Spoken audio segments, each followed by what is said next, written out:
스님, 스님, 제가 세속의 행복을 찾는가, 깨달음의 해탈을 찾는가, 이 두 가지 중 사실 제가 찾고자 하는 것이 정확히 어떤 것인지 진단이 되지 않네요.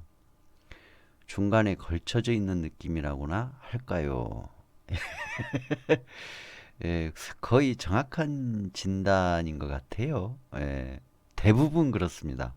예, 불자분들이 대부분 이 중간쯤에 걸쳐져 있는 상태가 대부분입니다. 정확하고 솔직한 그런 진단인 것 같아요. 왜 그런 현상이 일어나냐면 한쪽에서는 세속의 행복을 찾고자 하는 마음이 있어요.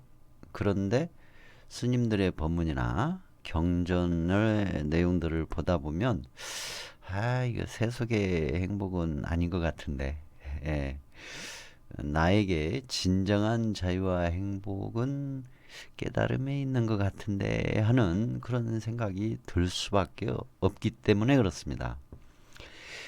근데 제가 왜 이렇게 뚜렷하게 세속의 행복과 깨달음의 해탈에 대해서 확실하게 구분을 지어가지고 자기 자신의 마음속에서 원하고 있는 것이 무엇인지 확실하게 좀 알아라라고 한 이유는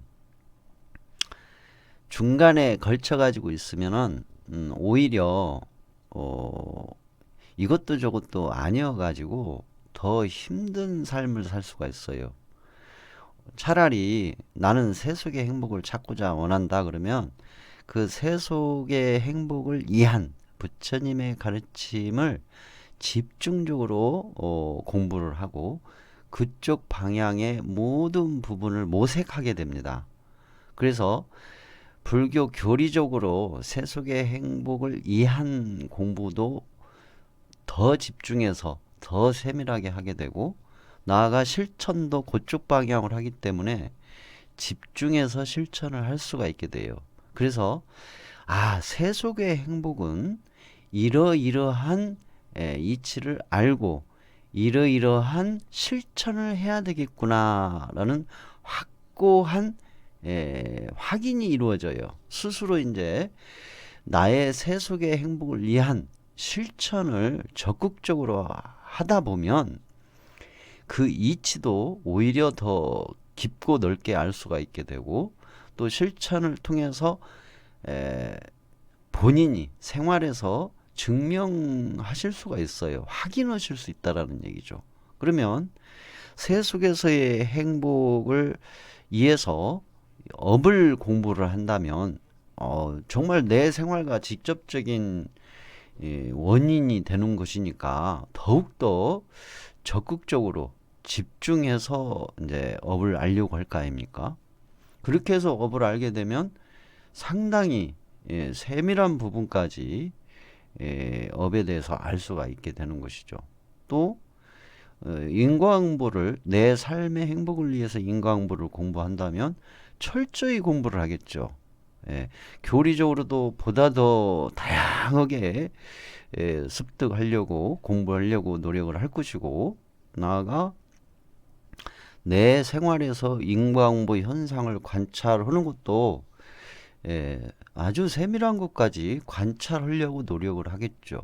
예, 취업을 하고자 하는 사람이 왜 취업을 하려고 합니까?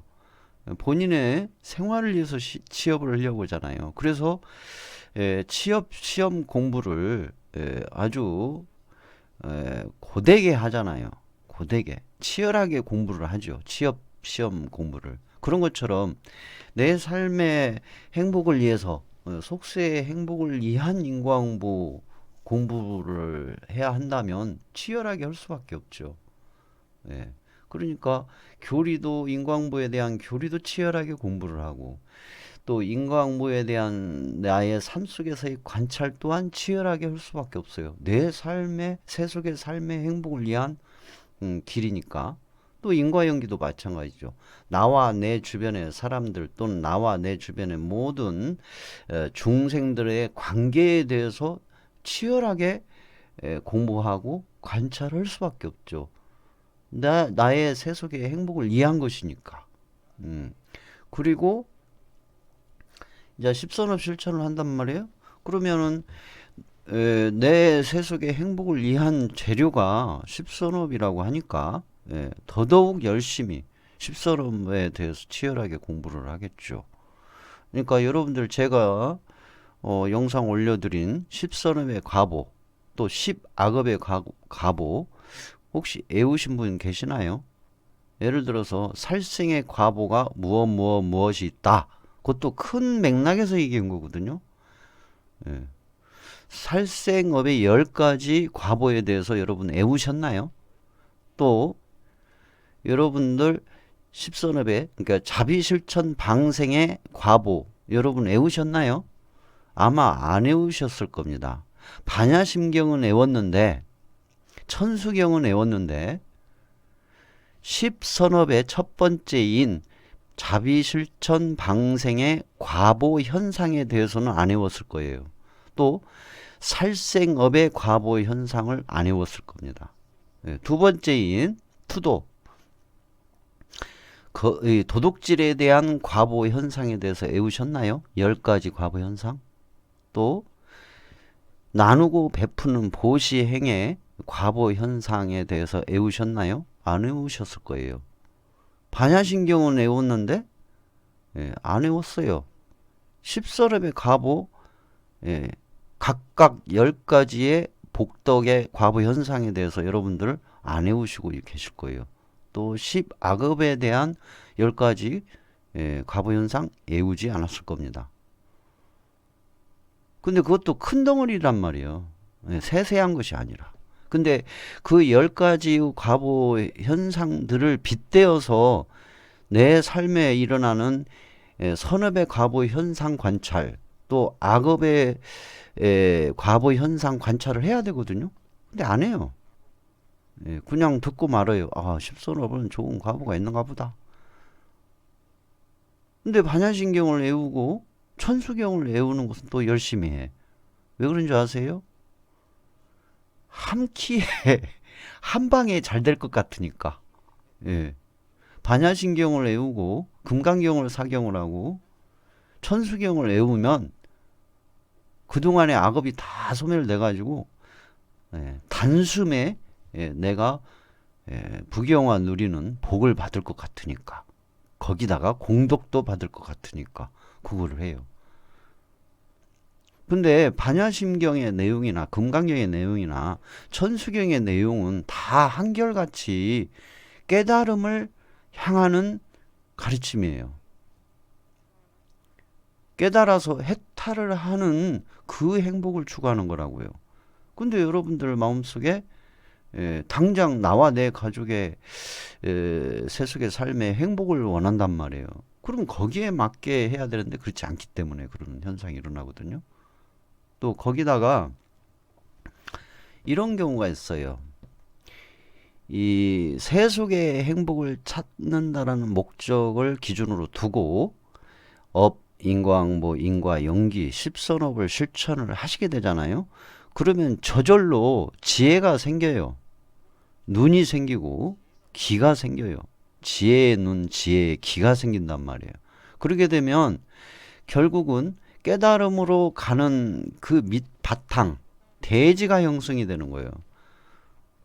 그 바탕이 없이 금강경을 외우고 뭐 반야신경을 외우고 천수경을 외워서 깨달음의 가르침인 방향 쪽으로 발 한쪽을 걸치고 있으면 바탕이 튼튼하지 않는 상태에서 깨달음을 구하는 쪽의 방향의 길을 조금 걸치게 되면 이제 이것도 저것도 아니고 어쩔 때는 마음이 뿌듯하고 마음이 확 열리고 편하고 정말이지 삼라만상이 다 우주가 내 것인 것 같은 편안함을 느껴요. 또 내가 뭔가 깊은 지혜가 생긴 것 같은 느낌도 받고 내가 많은 불교 교리를 많이 공부를 해서 내가 많이 깨우쳤을 것 같은 느낌도 받아요.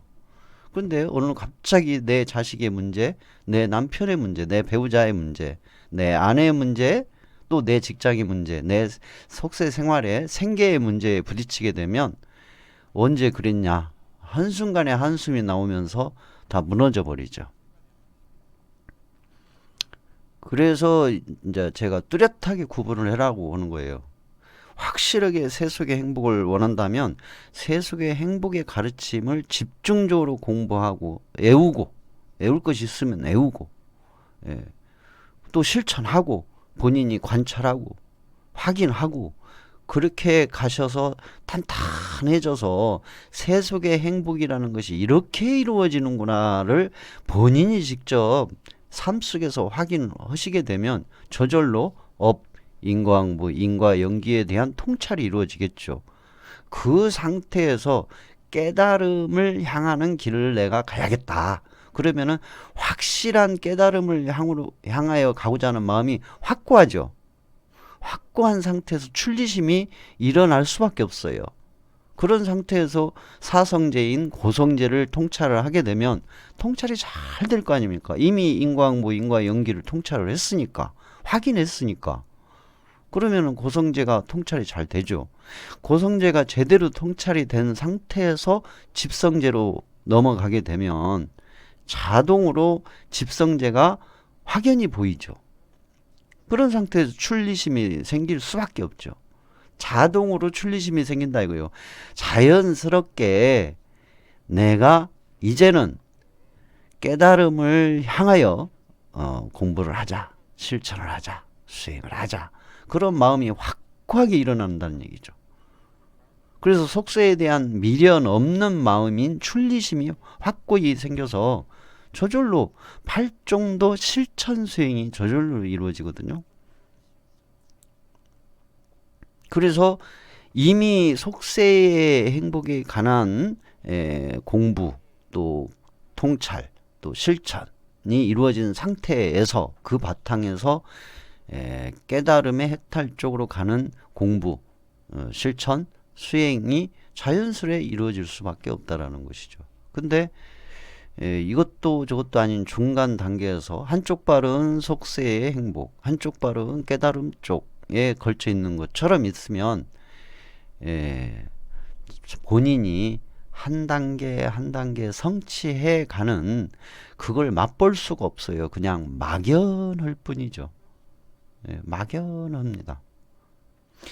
깨달음을 구하고 있는 것 같기도 하고 속세의 행복을 원하기도 하고 또 이것저것 많이 보고 들었기 때문에 많이 내가 알고 있는 것 같기도 하고 혹시 내가 깨닫고 있는 거 아니야? 그런 착각을 하기도 하고 그래서 마음이 편안해가지고 다 필요 없는 거야. 집착을 내려놓아야 돼 했는데 나와 내 가족 사이 문제로 대번에 혼란이 오고 괴로움이 오고 슬픔이 오고 어찌할 바 모르는 그런 상황이 오기도 한단 말이에요. 그래서 여러분들이 지금 그런 중간 단계 정확히 진단하신 거예요.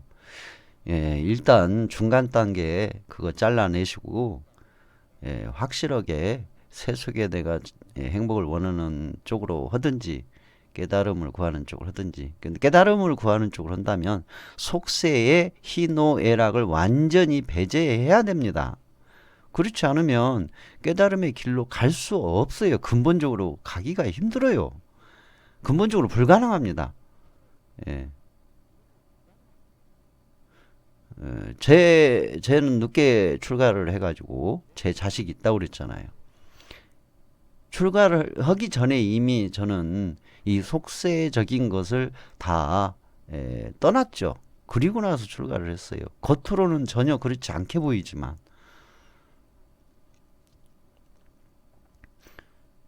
그래서 제가 여러분들한테 그걸 확실하게 일단은 여러분들이 속세적인 행복을 원한다면 속세적인 행복을 추구하세요. 실컷 열심히 추구하세요. 부처님의 가르침에 입각해서 선업을 통한 속세의 행복을 맞이해 보세요. 또 느껴보시고 그러한 삶을 살아보시고 실컷 먹어본 사람, 뭔가를 실컷 먹어본 사람은 거기에 껄떡거리지 않아요. 그쵸? 집착하지 않잖아요.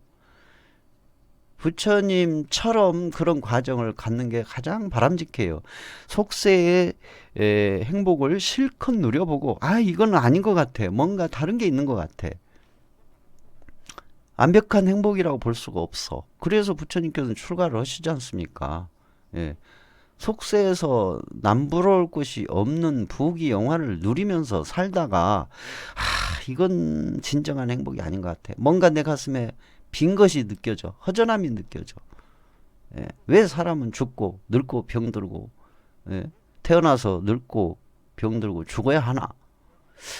왜 사람은 희노애락 속에서 사나? 왜 예, 그 중생들을 보면 약육강식의 모습이 보일까? 이게 뭐지?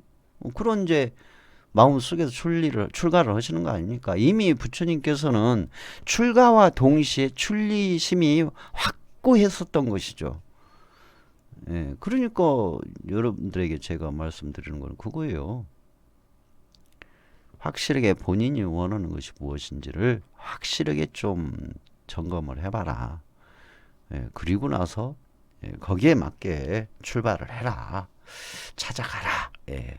부처님께서 속세의 행복도 가르쳐 줬고 깨달음의 해탈 자유도 가르쳐 주셨으니까 걱정하지 말고 찾아가라. 그렇게 말씀을 드렸던 겁니다. 아, 오늘 우리 십선원님하고 김민경님께서 아주 오히려 본인의 마음을 정확히 진단하신 것 같아요. 어저께 제가 이제 말씀드렸던 것이 보람이 있네요. 네. 그렇게 한번 해보시기 바랍니다.